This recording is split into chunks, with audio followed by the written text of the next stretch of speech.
वाईटापासून काय करतो, मला सोडवतो, आहे की नाही? तसंच वचन लिहिले की नाही? आणि जो त्याच्यावर विश्वास ठेवतो त्याचा नाश होऊ देत नाही, असं लिहिलंय की नाही? वचन सांगते का मी सांगते?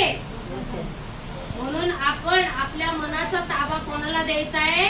परमेश्वराला. परमेश्वर तुमचं बघणार ते तुच्छ मानणार नाहीये, हे बरोबर आहे.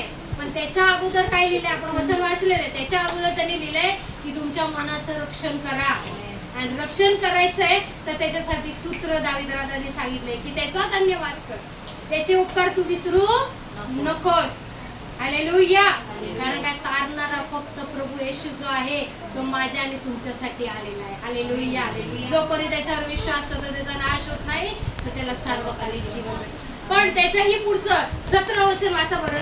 आपण संपूया शेवटचं ते नाही, तेव्हा नाही. योहानाचं पुस्तक 3 अध्याय 17 वचन. आपण 16 वचन माहिती ना, 3:16 आपल्याला माहिती. 17 वचन मेन आपण विसरून जातो नेहमी. 16 पण वाचा, 17 पण वाचा.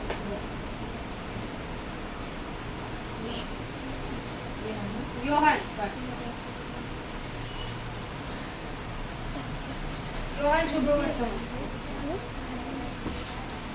मी काय करणार, त्याच्या आतमधलं पाडणं बसलं.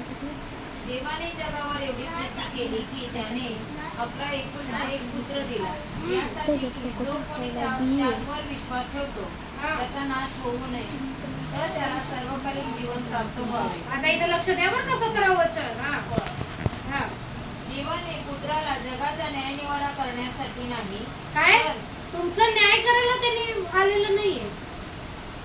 तुम्ही म्हणता मला दुखतंय, गुडघा दुखतोय, देवाचीच माझी काय शिक्षा असेल? नाही, असं देव करत नाही, परमेश्वर करत नाही. मला आज हे होते, मला ते होते, परमेश्वर करत नाही तसं. परमेश्वर कृपा आहे, तो कृपाच करतो. प्रेम म्हणजे प्रेमच करतो, तुम्हाला शिक्षा देत नाही. शिक्षा दिली ते शिक्षा कशी अब्राहमाला दिली ते पण सांगणार तुम्हाला, पण नंतर सांग. पण शिक्षा अशी नाहीये की तुम्हाला ते सहन होत नाही. शिक्षा अशी नाहीये की तुम्हाला फटके बसतात, असं नाही. शिक्षा कशी असते तो तुम्हाला बोध करतो. कुठून करतो? वचनातून. तो तुम्हाला घेऊन छडी घेऊन नाही बसत, असे फटके नाही देत, असं नाही करत, किंवा तुम्हाला खड्ड्यात नाही पडत, असं करत नाही देत. परमेश्वर तुम्हाला आठवण करत देतो की मी तुझ्या तू असं केलंय, चुकीचं केलंयस, हे असं बोलतो. ठीक आहे, पुढे वाचा.